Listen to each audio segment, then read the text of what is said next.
Hello, and welcome to the audiobook version of the web novel Worldship, Avalon. If you are new here, I recommend checking the playlist in the description for this web novel and starting at the beginning.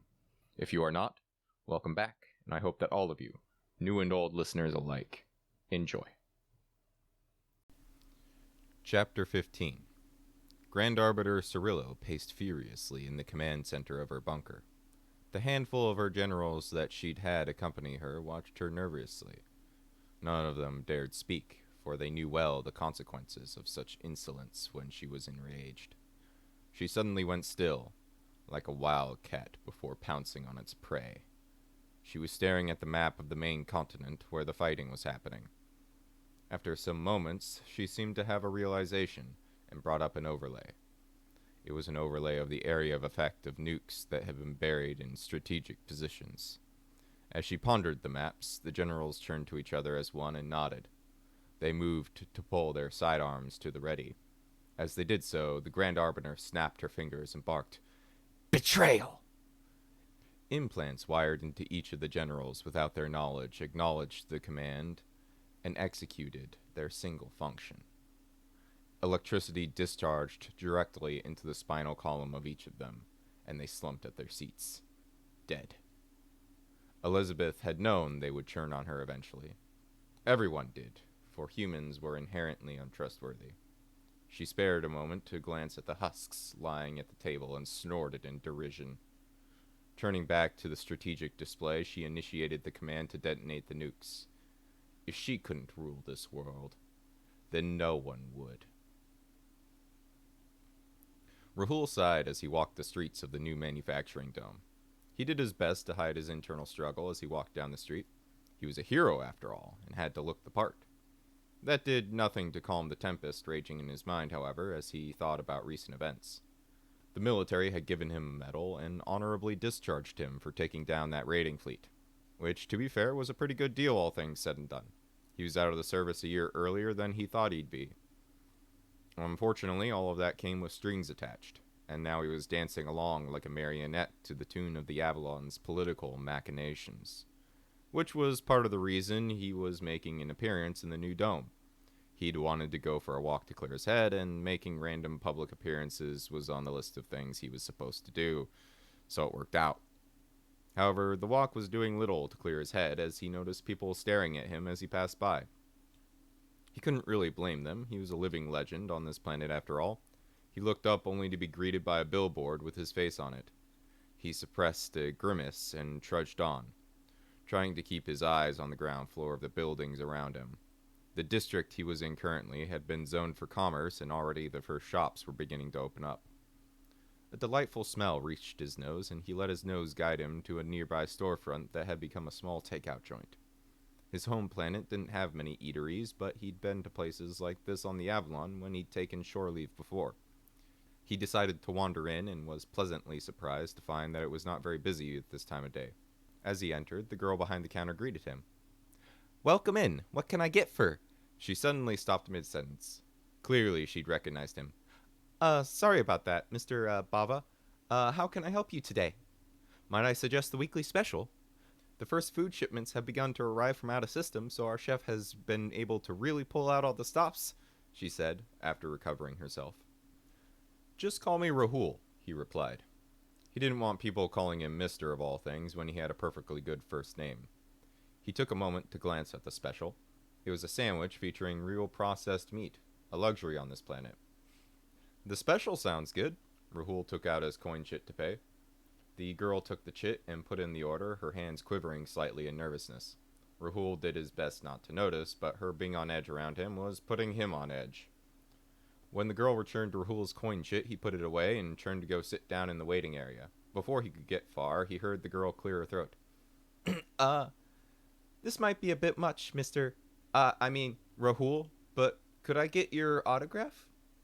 Rahul took a moment to compose himself before turning around with a smile on his face. Of course. I don't have anything to write with, though, so unless you have something on hand. He desperately hoped she had nothing on hand. He could feel himself dying inside from embarrassment. Giving out autographs felt wrong somehow. He watched as she scurried into the back wordlessly. She returned moments later with a marker and a tablet. "If you could sign the back of my tablet, that'd be great," she said, shyly holding out the marker and the tablet. He looked at her and the tablet. She was quite young, likely only just old enough to be working. Meeting someone with his reputation would be quite the experience for her. He appreciated that asking for his autograph would be quite the intimidating experience. "Of course I can," he said, taking both the tablet and the marker. He quickly signed it in Deskashi and handed it back. He could read Standard, but had never bothered to learn to write it. She looked at it and smiled. "Is that the language of your home world?" she asked. He nodded in response. "Yes, it is.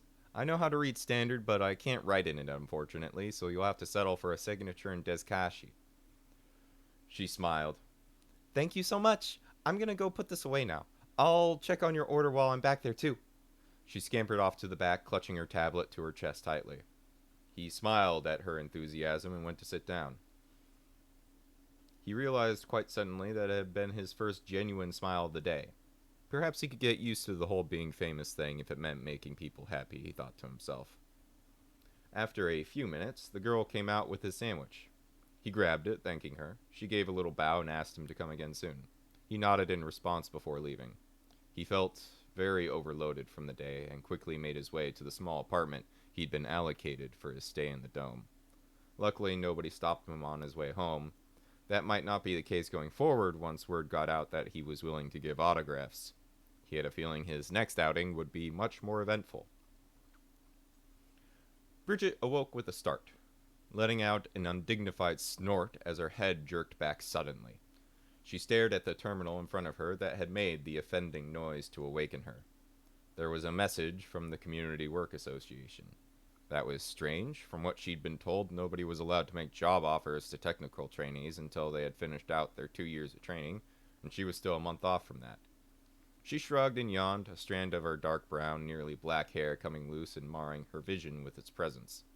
She tied her hair back again and opened the message. It was apparently a job offer from a researcher, freshly arrived from Avalon, who had just recently arrived and was opening up a lab. It looked like an automated request, so the system must have noted that she checked all the boxes and sent it to her. The fact that it did that when she still had a month to go on her training was unusual, though. A glitch, maybe? Bridget thought about ignoring it, but getting to be a research assistant fresh out of technical training was tempting, even if it essentially amounted to being a grunt based on the contents of the job description. She clicked the accept button and, after making sure she knew when now was, selected a time she could actually show up for an interview. She'd never been good at keeping track of the time. If alarms, timers, and calendar dates didn't exist, she would never be able to function in normal society. She got up and quietly grabbed a stim juice from the fridge in the common room, careful not to wake her family. Stim juice was one of the few non-alcoholic drinks that could be found on Hephaestus besides water. Though apparently, with trade opening up again, that would be changing. She'd been too young when the trade networks had fallen apart to remember what it was like when goods flowed into the colony. Her parents had told her about it, but it all seemed so strange to her. So many choices for food and drink just seemed so alien and somewhat unnecessary to her. She dismissed the thought and returned to the assignment she'd been working on before she fell asleep at her desk. It was the final assignment for her final chemistry class. She was ahead by about a month, but she wanted to just get it finished and done so that she could stop thinking about it. She would need to provide practical examples, so she grabbed the virtual rig, taking a long swallow of her juice before she did so. Luckily, her parents had owned a virtual rig from before, so she didn't have to borrow from the education system.